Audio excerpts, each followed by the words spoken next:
At ito nga guys, naglalakad-lakad ako dito. Talaga sobrang gutom ko na talaga guys. May nakita ako dito na 52 pesos isang order. May chicken ka na. May chicken na, tapos may kanin pa. So ayan, tikmanan nga natin guys. So ayan guys, oh. Wow, matikman nga. Ayan. So at ito na nga guys. Ito yung kanilang mga chicken.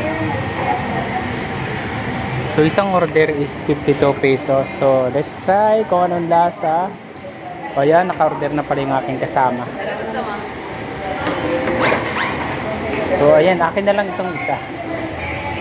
Wow, ang nakamiss naman guys.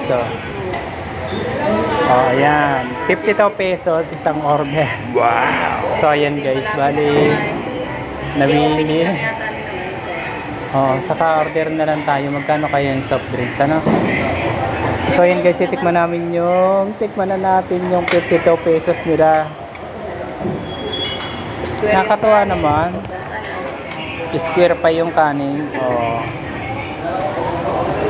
Rectangle pala.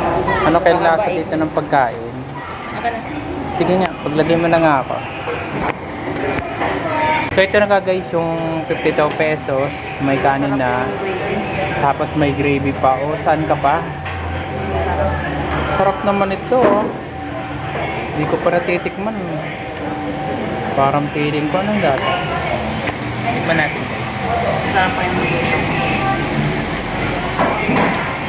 Parang honest guys, parang nalalasahan ko pa yung konti yung arena. Ikaw? Sarap pa yung luto ko. Ikaw? Sarap pa yung luto ko.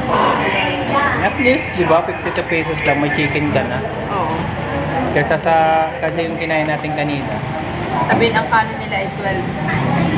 Kasi Ayun. 40 yan. Nagkain lang kami na nagkain guys.